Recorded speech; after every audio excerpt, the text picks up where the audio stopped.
General Hospital spoilers and updates suggest that Michael Corinthos was interrogated, and Carly Spencer advised Lulu Spencer.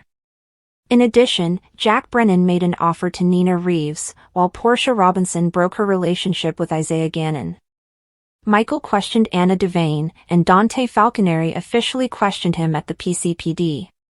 Diane Miller already represented Alexis, so she assigned Marco Rios to represent Michael at his meeting with Dante and Anna. As he was formally probed about his conduct the night before, Michael admitted that he went to the Port Charles Grill after learning of Judge Eva Heron's death.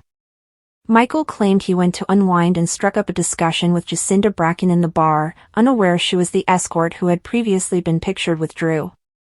Read more, find out what occurred on the last episode of GH. Anna observed that Michael and Jacinda must have had a strong connection because when Dante found him earlier that evening, he was with Ms. Bracken for the second night in a row. At that point, he chose to return home to the Quartermaines. Michael remembered getting into his car amid the rainstorm and taking a big, relaxing breath. Returning to the present, he stated that Jacinda could confirm where he had been and exchanged a glance with Dante. Then Dante revealed that when he asked Drew about who might have shot him, the congressman only mentioned Michael.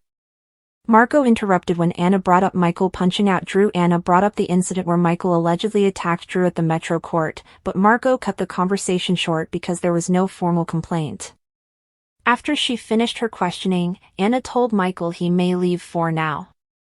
After Michael and Marco left, Dante confided in Anna about his concerns about Jacinda serving as his brother's alibi. Dante continued, "You can hire an escort for the firm, so why not pay her to be your alibi?" After deciding that they wanted to question Jacinda, Anna emphasized that they couldn't rule out Michael as a suspect just yet. In the meantime, Marco and Michael went to the Port Charles Grill. Carly advised Lulu. As Michael and Marco discussed the case, Lulu brought Carly over to talk, revealing Brennan's request that she allow Charlotte Cassadine to visit Valentine Cassadine at Steinmauer. He warned that denying might be a mistake because the youngster may require WSB protection in the future, as Lulu mentioned. Lulu was apprehensive that allowing the visit would be detrimental to her daughter, who was distraught after being separated from Valentine when he first went to prison. Carly advised her cousin to let Charlotte make the decision regarding the visit alone. However, Lulu believed it was essential to leave the past behind and focus on the present. "I just don't see any benefit from a visit with Valentine," Lulu argued, "and no one can change my mind about that." Carly cautioned Charlotte that she would detest her. Brennan made Nina a deal. Jack contacted Nina at the Port Charles Grill, thinking she could persuade Lulu to set up a meeting between Charlotte and Valentine.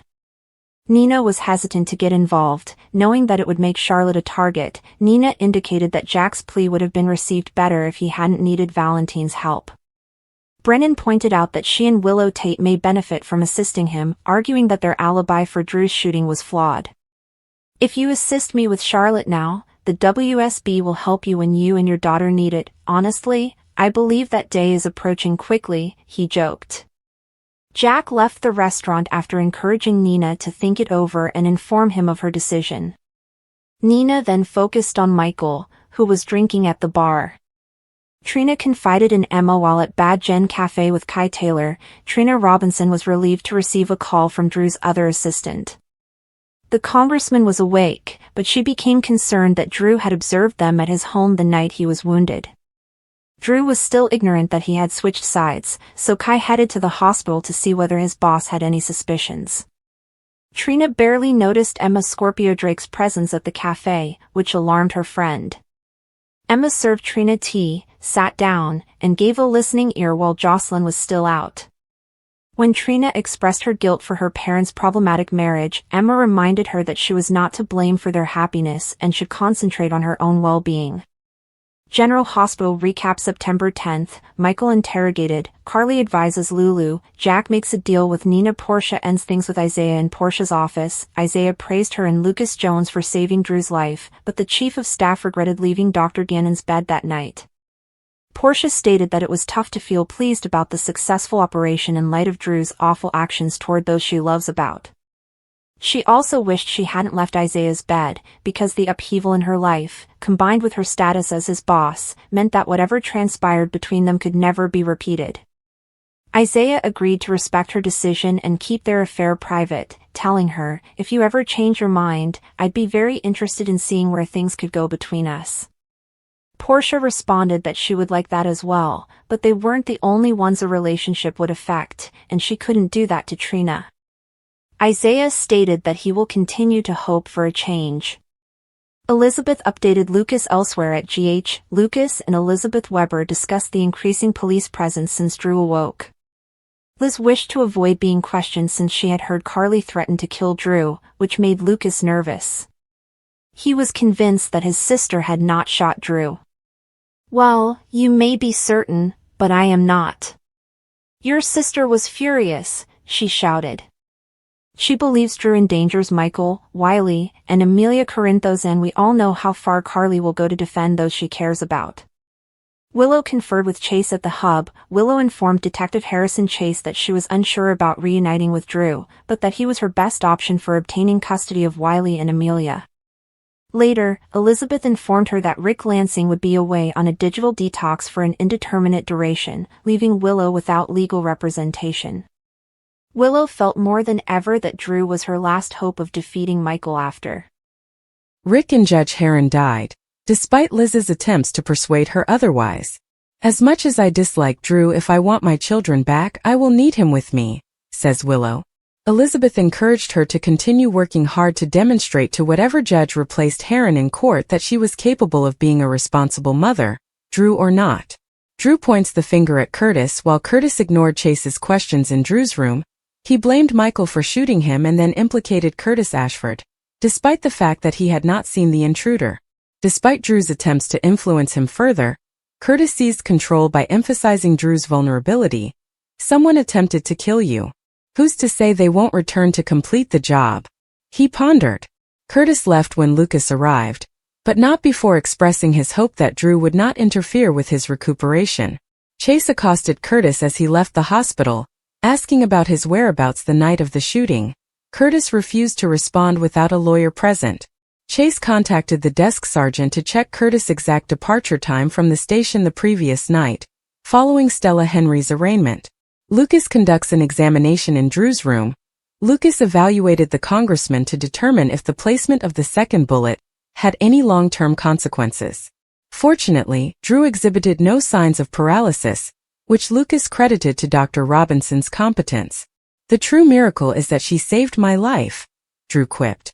Lucas acknowledged Portia's surgical expertise, but stated he wasn't particularly fond of Drew, as Carly and Michael were his true family.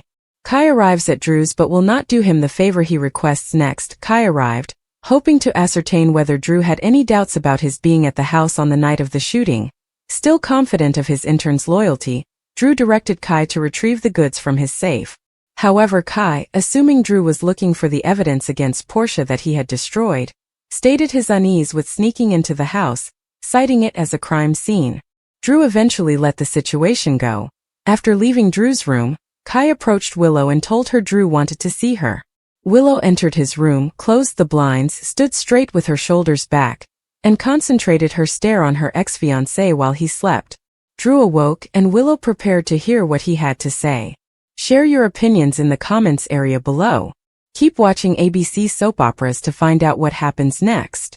General Hospital spoilers for Thursday, September 11th, state that Britt Westbourne will surprise Port Charles, while Dante Falconeri presses Michael Corinthos for the actual story. Nina Reeves will also make a surprise pitch, so here's what spectators may expect. Lucas Jones on GH may alert Carly Spencer that Elizabeth Baldwin is skeptical of her. Liz has pledged to tell the police what she overheard if they ask, which might reveal that Carly threatened Drew's life. Lucas will have some concerns regarding Carly's threat, but she may say it wasn't serious. Jack Brennan is also Carly's alibi, so she may believe she's safe. Of course, Michael cannot be said to be innocent because Drew suspects him. That's why Michael is relying on Jacinda Bracken as his alibi, but Dante will be doubtful. Dante will confront Michael about his claims to have been with Jacinda the night of the shooting and demand answers. Dante, who knows Michael well, will suspect that he is not hearing the whole story. Michael really ran into Jacinda at the Port Charles Grill, where he bought her a drink. The difficulty is that Michael did not spend much time with Jacinda, and he is not informing the cops about his drive over to Drew's residence. Nonetheless, Michael may assure Dante that he is giving the complete truth, even if Dante continues to question it. Back at the hospital, Drew will make a bold prediction about Michael's impending demise. Drew will promise Willow Tate that they will get her children back after predicting Michael's arrest, assuming he hasn't already. Carly will also hear Drew rage about Michael going to jail, so she will be upset for her son's sake, even if she tries to hide it. Nina will then opt to accept Jack Brennan's offer. Nina and Willow may face difficulties as a result of the Drew case, so having someone with WSB connections on their side may be beneficial. However, Nina must comply with Brennan's wishes before she may reap the advantages. That is why Nina will surprise Lulu Spencer at home and try to persuade her to let Charlotte Cassadine meet Valentine Cassadine. Lulu may doubt why she should listen to Nina, but Nina will provide some valid reasons. Nina will encourage Lulu to take charge and make everything work in her advantage, so Lulu may eventually back down on the Steinmauer visit. On the flight back to Port Charles, Jason Morgan will provide Britt with a safe area to open up. Britt hasn't revealed how she survived or who she's been working for, so Jason will gently persuade her to confess. Britt will have some trust concerns to work out, so she won't give Jason all of the information he wants right now. When the plane lands, Britt will make her official return to PC, shaking things up. Jason will assist Britt in her comeback, but he will be unable to prevent the wrath that is brewing. Naturally, people will have to recover from the shock of seeing Britt before doing anything else. It looks Dante will be one of the first to notice Britt, as he will face a surprise on Thursday's episode. According to General Hospital teasers, Britt's return will raise many questions and concerns, so stay tuned for more information on all of the mayhem. CDL will have all the latest General Hospital spoilers, updates, and news, so check back soon for more GH tidbits. Michael sat at the table in the little room, where the tension was strong enough to cut through with a knife. The harsh fluorescent lights created shadows on his face, making his jawline appear sharper, and his demeanor more serious than usual. He leaned forward slightly, attempting to remain calm, but the weight of the situation pressed down on him, and no partnership would stay unaffected in the days ahead. His fingers delicately tapped the table, revealing the anxieties he was trying so hard to hide. Across from him, the investigator flipped through a folder, the pages rustling at an almost methodical pace that made each second feel longer than the last. Michael understood what was going on, and while he had psychologically prepared for this moment, nothing could take away the sense that he was being watched. He had grown up amid interrogations, seen loved ones and adversaries alike sit across from law enforcement with their fates hanging in the balance, but being in that chair himself was very different. The queries were delivered in measured tones, probing for flaws, discrepancies, and anything that could be converted into leverage. He provided brief, precise responses, taking care not to volunteer much or look evasive. But deep down his chest clenched with each new question. The investigation was not limited to him. It included his family, his choices, the relationships he had formed, and the silences he had maintained. He thought of his children, Willow, and the delicate balance they were attempting to maintain. Every word he said posed the risk of tipping the balance. He urged himself to remain calm and keep the mask in place, but his heart raced. Carly was doing what she'd always done best. Leading, advising, and when necessary steering those she cared about in the direction she thought they should go. Lulu had reached a crossroads divided between duty, pain, and the twisted web of familial allegiance. Carly sat across from her, eyes steady, voice gentle but persistent. She'd been through enough wars, both emotional and literal, to recognize when someone was about to make a decision that might change their destiny. "Don't second-guess yourself," Carly advised quietly, her hand resting on the arm of the chair as if to keep Lulu in the moment. "You've been through too much to let fear dictate your choices right now." Lulu moved, her eyes watering, the battle playing out on her face. She wanted to believe she was strong enough, but the past weighed heavily on her, with each error reminding her of how fleeting pleasure might be.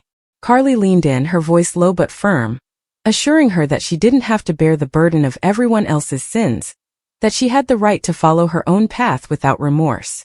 Lulu listened intently, absorbing each word, her heart torn between pain and hope. Meanwhile, in another portion of Port Charles, Jack was discreetly making his own movements. He had a reputation for being calculating, for recognizing chances where others saw difficulties, and he was living up to it once more. Nina was in his sights this time, her world already swaying precariously, and Jack had anticipated the ideal moment to strike. Their meeting was held in a setting that appeared almost too casual for the gravity of his proposal. A quiet corner, a bottle of wine, an ambience that promised routine even though the topic at hand was everything but. Jack carefully planned his remarks, with each statement intended to intrigue rather than frighten. He portrayed the sale as an opportunity, a lifeline that Nina might seize to help her circumstances. Nina listened closely, her emotions swirling with mistrust, curiosity, and the unmistakable pull of desperation. She'd learned long ago that nothing comes free, especially in this town, but the offer in front of her was enticing. Jack was convincing, his charm modest but powerful, and he understood precisely which of Nina's vulnerabilities to exploit. He didn't press too hard. Instead, he gave her just enough space to contemplate how bad things could get if she didn't accept what he was offering. Meanwhile, Michael's grilling went on for hours, until time became irrelevant. The detective changed tactics, asking new questions and scrutinizing old responses for flaws. Michael's mind worked overtime, recalling information and modifying recollections on the spot to maintain consistency. He kept reminding himself about the big picture. He wasn't simply protecting himself. He was also protecting others who relied on him to maintain the line. Every pause and careful phrase was for something bigger than this place. As exhaustion set in, he found courage in memories of Willow's face, her unflinching support, and the children who deserved a future free of the evils of the past. That vision gave him the determination to persevere. Finally, when the investigator closed the folder and leaned back, quiet was more powerful than words. It was far from finished, but Michael had made it through this round. Back with Carly and Lulu, the discussion had changed. Carly sensed Lulu's uncertainty and pushed her to consider not only what she dreaded, but also what she stood to gain. She reminded her that strength did not imply standing alone, and that it was acceptable to rely on those who cared about her. Carly talked with a blend of pragmatism and compassion, qualities that had made her a strong foe and a fierce ally over the years. Lulu, torn but contemplative, started to see a glimmer of hope. Carly wasn't simply coaching her. She was giving her the confidence to take a step ahead. And Jack, ever the strategist, left Nina with his proposal hanging in the air, both a promise and a threat. He didn't need her answer right away. He knew the seed had been placed, and that her own worries and wants would eventually water it till it grew. He played the long game, believing Nina's desire would eventually outweigh her concerns. In these occasions, Michael, Carly, Lulu, Nina, and Jack's lives intersected in both obvious and unseen ways. Michael's silence in the interrogation room, Carly's advice to Lulu, and Jack's interaction with Nina were all threads in the same tapestry of Port Charles. A tapestry created from secrets, decisions, and the constant tug of loyalty and ambition. Each of them was progressing in their own way, but the consequences of their deeds were destined to collide. As night descended over the city, the tension persisted, unspoken but apparent. Michael knew the questions would come back harder and sharper this time. Carly realized Lulu's next move may change everything. Nina considered the arrangement Jack had proposed, knowing that accepting it could change her future in ways she wasn't prepared to admit. And Jack? He smiled gently to himself, planning his next move. The game was far from over, and each player was aware that they had only begun to test their resolve. But one thing was certain: no decision would be without consequences,